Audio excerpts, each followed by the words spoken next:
महाराष्ट्र के उप मुख्यमंत्री अजित पवार जी की आकस्मिक विमान घटना में दुर्घटना में मृत्यु हो गई। अब वो तो समय निकल गया, लेकिन कई कयास लगाए जा रहे हैं। आप ही के पार्टी के कई नेता, कई लोग ऐसा वो कह रहे हैं कि ये साजिश थी। तो इस पर आपका क्या विचार है? देखिए, आप कहेंगे कि अपघात था, हम कहेंगे कि घात-पात था। अपघात और घात-पात पे फर्क आता है। कहीं से कड़ियाँ जोड़ते हैं तो जंजीर बन जाती है, धीरे धीरे बिंदु को भी जोड़ते हैं तो तस्वीर बन जाती है। तो जो आज लोगों के बयान को, घटना के संदर्भ को, घटना के विवरण को, घटना के तरीकों को देखने के बाद तो ये अपने आप बन जाता है कि ये अपघात नहीं, इसमें घात-पात है। सरकार जांच करा रही है, क्या निकलेगा ये बात की बात है, लेकिन आज तक हमने दुर्घटनाओं के बाद जांच में कुछ निकला हुआ आज तक नहीं पाया।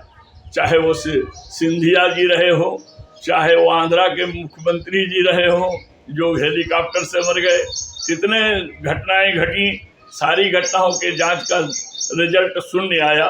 लेकिन इसमें घात-पात के लिए खुद सरकार ही एक रास्ता देती है कि आप भरोसा ना करें, इसमें ज़रूर घात-पात लगता है। पायलट का बदल देना, यात्रा में बदलाव कर देना, गाड़ी से जाते जाते जहाज़ से यात्रा को ट्रांसफ़र कर देना, एक व्यक्ति से मिलने के लिए घंटों रुकवा देना, पहले सूचना देना कि 6 आदमी मर गए, बाद में कहना कि 5 मर गए। सारी वीडियो आप जाहिर करते हैं, लेकिन जहाज़ में चढ़ते समय का कोई वीडियो आपने अभी तक नहीं दिया कि कितने चढ़े, कितने नहीं चढ़े, कौन चढ़ा, क्या नहीं चढ़ा। दूसरी बात, सीसी कैमरा पेट्रोल पंप का कैच कर रहा है जहाज को, और वो बता रहा है कि रनवे पर उतरने से पहले ही विस्फोट हो गया। तो इसका मतलब क्या होता है? फिर यहाँ रनवे के टकराने की बात नहीं, विस्फोट हुआ तो कुछ तो हुआ होगा। क्या था? बम था? क्या था? कोई शॉर्ट सर्किट हुई? क्या हुआ? या कोई योजना थी? ये सारी चीज़ें आदमी को दिशा भ्रमित कर रही हैं, और इसलिए आदमी ये मानने के लिए विवश हो गया है। क्योंकि कुछ दिन पहले अजीत दादा ने भाजपा को चुनौती देते हुए कह दिया था कि हमारी बात छोड़ दो, तुम्हारे भी घपले के फाइल हमारे पास है, मैं भी इसे उजागर कर दूंगा। तो इससे बहुत संदेह जाता है कि कुछ न कुछ इसमें हुआ होगा। सच्चाई तो जांच के बाद निकलेगी। हम केवल अनुमान लगाते हैं, या हम जो सुनी हुई कहानियों पर एक बात बताते हैं, और जो सुनने के बाद ऐसा लगता है कि स्वर्गीय अजीत दादा के साथ अपघात नहीं, घात-पात हुआ है। हिंदू संस्कृति में देखा जाता है कि मृत्यु के बाद 13 दिन तक खास करके स्त्री जो है, पति की स्त्री, वो शोक में रहती है।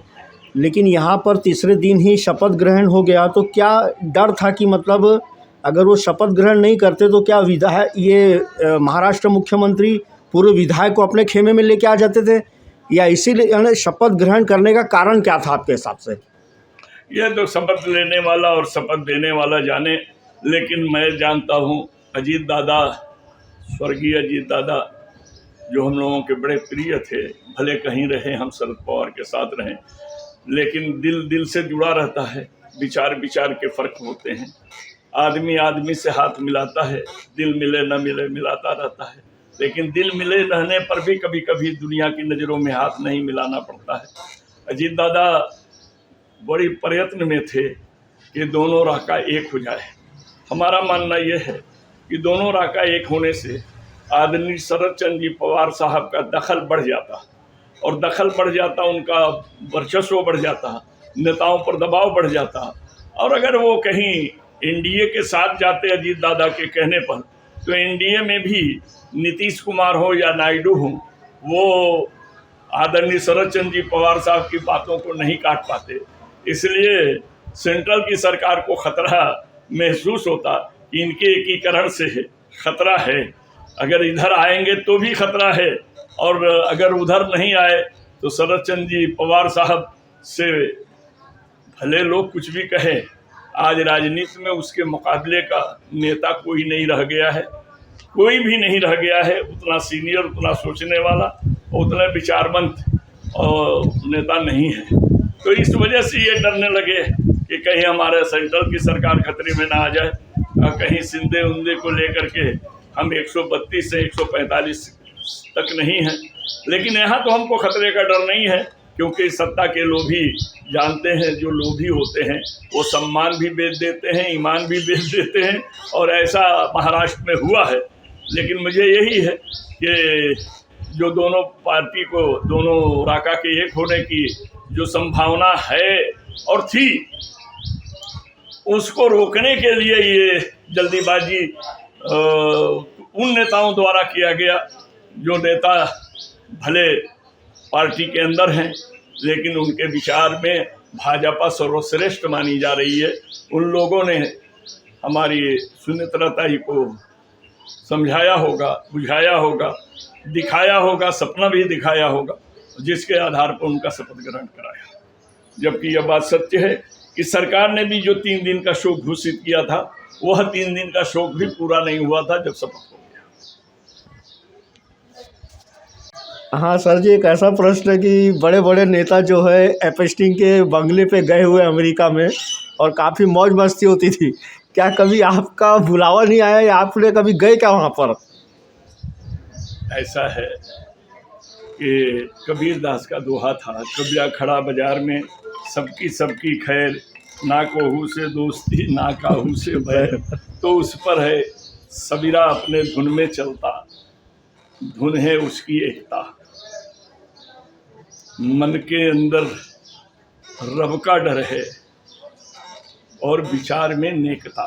समझ रहे कि नहीं? हम अपने अल्लाह से डरते हैं और हम चाहते हैं कि इंसान इंसान ही नहीं, उसमें एकता और नेकता दोनों हो, एक भी हो तो नेक भी हो। अब जिसका आप नाम ले रहे हैं, हम तो उसका नाम भी नहीं सुने, उसके टापू का भी नाम नहीं सुने और अभी तक नहीं जानते हैं। लेकिन मुझे सूचना मिली थी कि आप हमारे यहाँ के यादव जी जो पत्रकार हैं, उनको वहाँ आमंत्रण दिया गया था।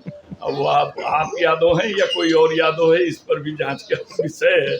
और जो गए वो गए, ठीक है, जाना आना अपने अपने जगह की चीज़ है, लेकिन बुराई में शामिल होना, हम शराब खाने में अगर जाते हैं और इस दृष्टि से जाएं कि जो पी रहा है उसे समझाएं कि भाई मत पियो, ये स्वास्थ्य के लिए भी हानिकारक है और समाज के लिए भी हानिकारक है, तो जाना बुरा नहीं है, लेकिन जाकर बुराई बढ़ाएं ये बुरा है।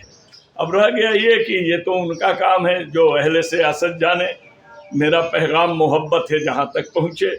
अब इसमें राजनीति जो हो रही है वो तो होनी भी चाहिए और होगी भी, क्योंकि जिसका दोस्त चरित्रहीन होगा, इससे साबित होगा कि दोस्त तभी बनेगा दोस्त जब विचार मिलेंगे।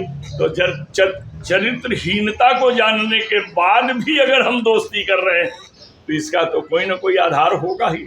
और इस आधार पर जो फंसे हुए हैं लोग, जो नाम में पुरी आ गए हैं, अंबानी आ गए हैं, और हमारे जो हैं जिन्हें नॉन बायोलॉजिकल कहते हैं वो भी आ गए हैं।